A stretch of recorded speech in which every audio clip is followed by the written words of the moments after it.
Je défends absolument que mon corps soit ouvert, sous quelque prétexte que ce puisse être.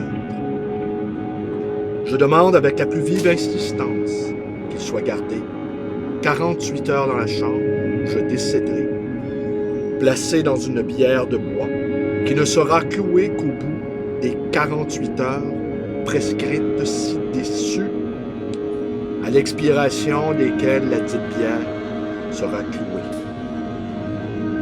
Pendant cet intervalle, il sera envoyé son express au sieur l'honneur, marchand de bois,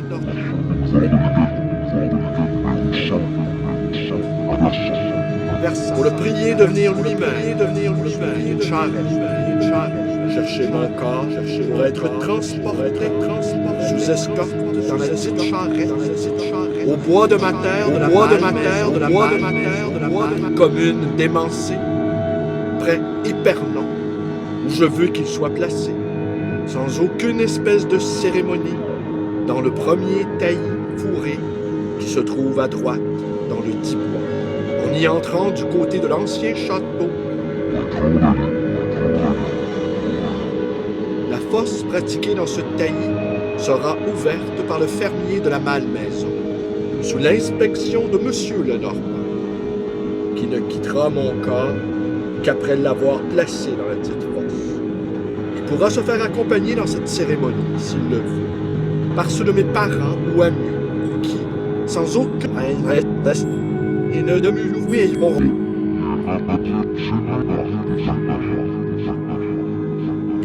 la fosse, une fois recouverte, il sera semé dessus des clans, afin que par la suite, le terrain de la dite fosse se trouvant regard, et le taillis se retrouvant comme il était auparavant. Les traces de ma tombe disparaissent de dessus.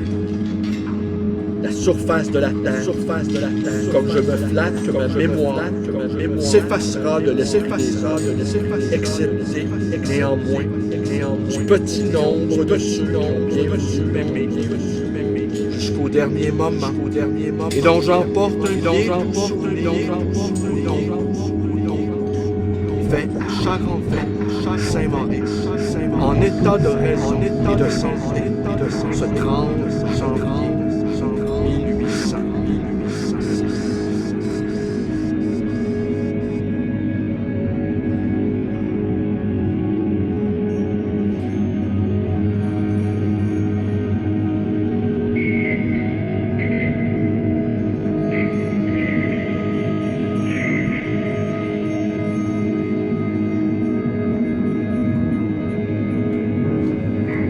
El paradigma cultural de la realidad y el nacionalismo subdialéctico.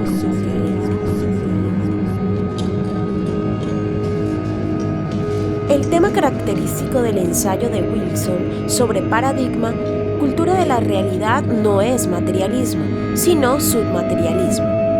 Por lo tanto, el tema principal de las obras de Smith es una realidad precapitalista.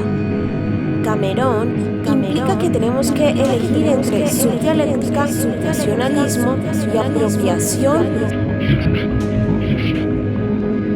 En cierto sentido, Sontag promueve el uso de la teoría subdialéctica capitalista para modificar la clase. El tema característico de Avian es la crítica del nacionalismo subdialéctico como la diferencia entre sexualidad y clase. Por lo tanto, Sartre sugiere el uso del paradigma destructivista de realidad para desconstruir el sexismo. El tema se contextualiza en un paradigma de la realidad que incluye la realidad como un todo. El nihilismo postdialéctico y la narrativa capitalista conlleva a que la realidad y la identidad sexual es fundamentalmente sinceridad. La identidad sexual es fundamentalmente sinceridad.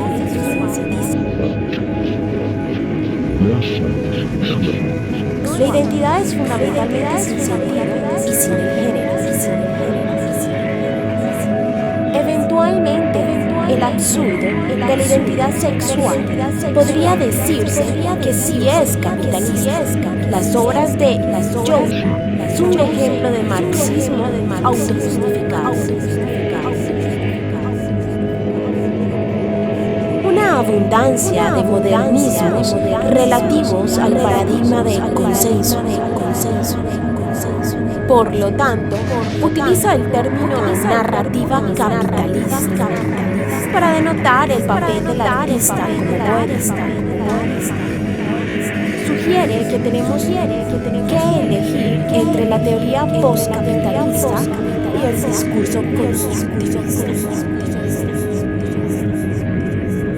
Sin embargo, cualquier número de afirmaciones relativas al terreno común entre clase e identidad sexual utiliza el término el paradigma cultural de la realidad para denotar el paradigma y la subsiguiente cultura pretextual.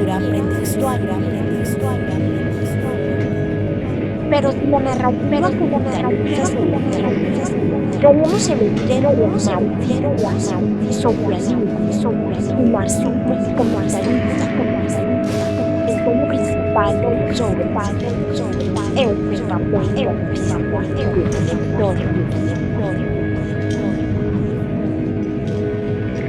La sociedad es parte del género del arte. Promueve el uso de nacionalismo subdialéctico para analizar y leer identidad. Implica que tenemos que elegir entre el discurso subdialéctico y el paradigma estructuralista de la expresión. En las obras de Yuset, un concepto predominante es el concepto de cultura postcapitalista. En cierto sentido, el tema característico sobre la narrativa capitalista es una realidad mitopoética.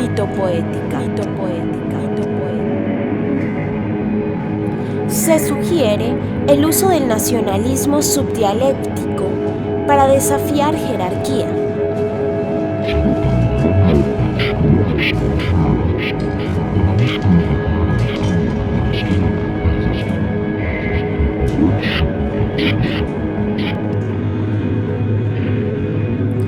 Pero el tema principal de las obras de Yuset no es de hecho contra la cantidad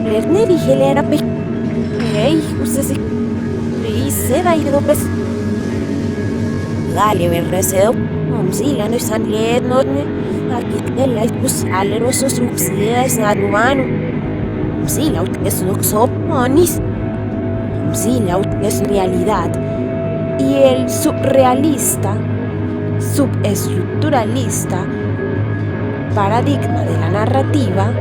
El tema principal de Tilton, modelo del nacionalismo subdialéctico, es el papel del artista como observador. El puente sin río, altas fachadas de edificios, nada detrás. El jardinero riega el césped de plástico. La escalera mecánica conduce a ninguna parte. La autopista nos permite conocer los lugares que la autopista alquiló. La pantalla de la televisión nos muestra un televisor que contiene otro televisor dentro del cual hay un televisor. En vista del crepúsculo al fin del siglo. Está convencida la tierra que no se entierra o destierra. Ya no hay aire, sino desaire. Ya no hay lluvia, sino lluvia ácida. Ya no hay parques, sino parques. Ya no hay sociedades, sino sociedades anónimas.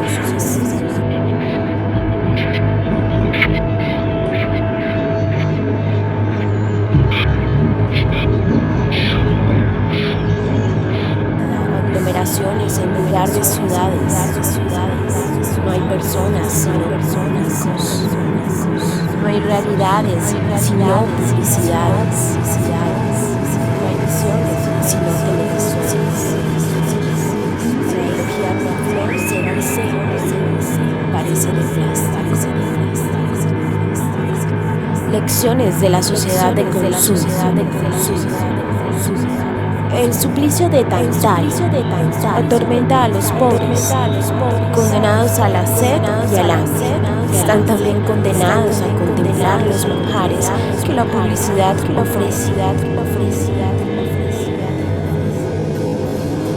Cuando acerca la boca o estiran la mano, esas maravillas se alejan. Si alguna atrapan, lanzándose al atraco, van a parar a la cárcel o al cementerio. Manjares de plástico, sueños de plástico. Es de plástico el paraíso que la televisión promete a todos y a pocos otorga. En esta civilización donde las cosas importan cada vez más y las personas cada vez menos, los fines han sido secuestrados por los medios. Las cosas te compran, el automóvil te maneja, la computadora te programa, televisión te ve. Un planeta descartable, inundaciones, torrentes de inundaciones inundan el mundo y el aire que el mundo respira. También inundan el mundo las cataratas de palabras, informe de expertos,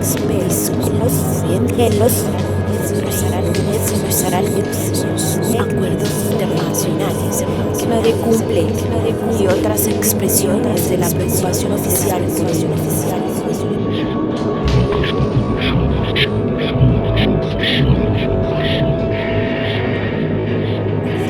El lenguaje del poder otorga impunidad a la sociedad de consumo, a quienes le imponen ser observable en algún refugio,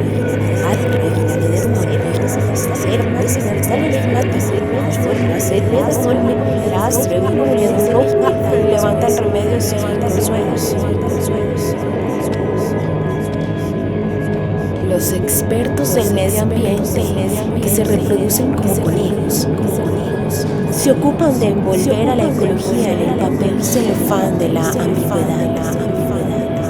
La salud del mundo está hecho un asco, y el lenguaje oficial generaliza para absolver. Somos todos responsables, mienten los tecnócratas y repiten los políticos, queriendo decir que sí, todos somos responsables. Nadie lo es. Y queriendo decir que se jodan los de siempre. El discurso serio oficial exporta el sacrificio de todos. La humanidad entera paga las consecuencias de la ruina de la tierra, la intoxicación del aire, el envejecimiento del agua, el enloquecimiento de los bienes morales que la naturaleza otorga. Pero las estadísticas confiesan, los numeritos traicionan. Los datos ocultos bajo el maquillaje de las palabras revelan que el 27 de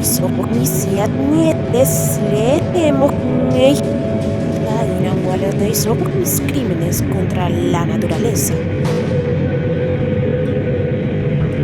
Si se compara con los promedios, se ve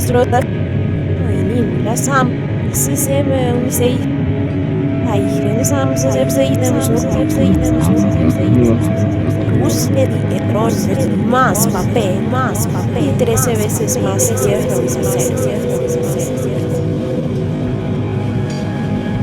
Cada norteamericano echa al aire en promedio 22 veces más carbono que el hindú y 13 veces más que un brasileño. Se llama suicidio universal al asesinato que cada día ejecutan los miembros más prósperos del género humano, que viven en los países ricos o que en los países pobres imitan su estilo de vida. Países y clases sociales que definen su identidad a través de la ostentación y el el despilfarro.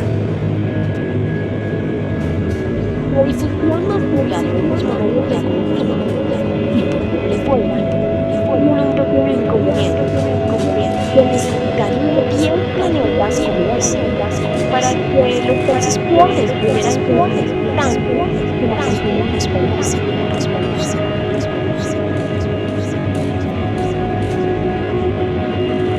Las empresas más exitosas del mundo son también las más eficaces contra el mundo. Los gigantes del petróleo, los aprendices de flujo de energía nuclear y de la biotecnología. Las grandes corporaciones que fabrican armas, acero, aluminio, automóviles, plaguicidas, plásticos y 1000 otros productos suelen derramar lágrimas de cocodrilo por lo mucho que la naturaleza sufre. ¿Te das cuenta que lo que estás sufriendo es una revolución? Por supuesto, es una revolución. ¿Por qué no? Dime, ¿cuál es el último número? Esa pregunta es absurda. Los números son infinitos. No puede haber un último número. No es fácil expresar con palabras la atmósfera de pesadilla de esos tiempos. La peculiar intranquilidad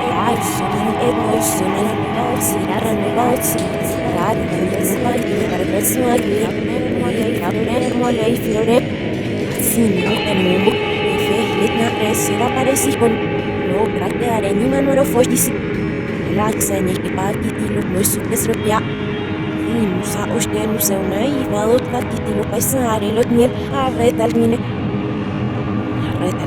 etsis arefsum gase arabrais se atmusere mondero kaser safs amra se foya se natsu alusis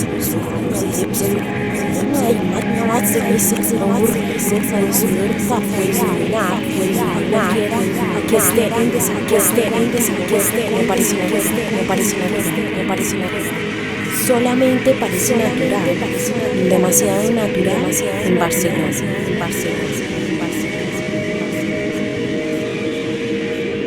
Los estalinistas tenían el sartén por el mango y por lo tanto, la cuestión de mera rutina que todo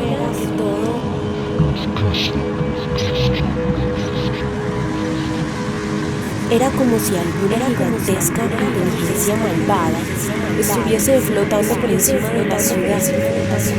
Todo el mundo lo notó y lo comentó. Y era extraño que mismas palabras. La atmósfera de este sitio es horrible. Es como estar en un sanatorio mental.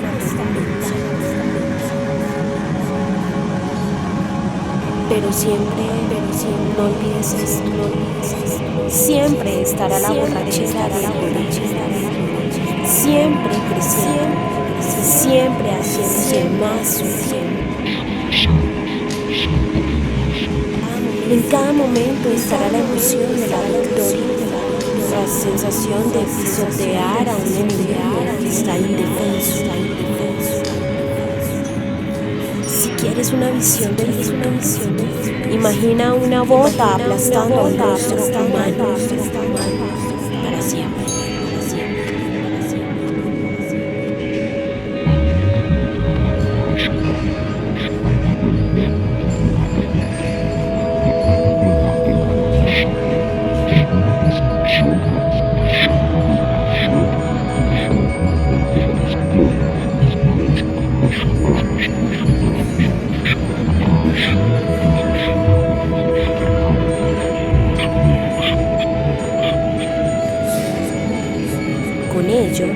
Pretendemos superar finalmente la división cartesiana entre cuerpo y mente, objeto y sujeto, proponiendo una visión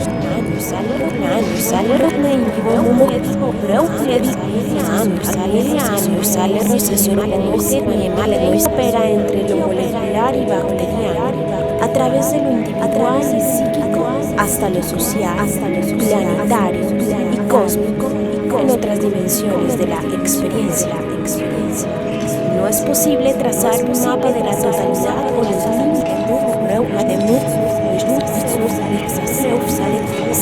y no hay una exterioridad absoluta respecto a esto.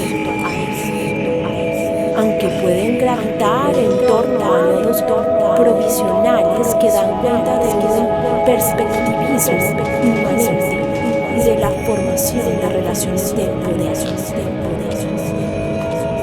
hacia la transformación, amorfogénesis y devenir emergente de los metahumanos. No distinguimos esencialmente entre mejora genética y educación clásica. Ambos dependen de distinciones arbitrarias que utilizan representaciones de un régimen normativo que no son universales, sino resultado de tecnologías políticas y paternalistas de producción de efectos.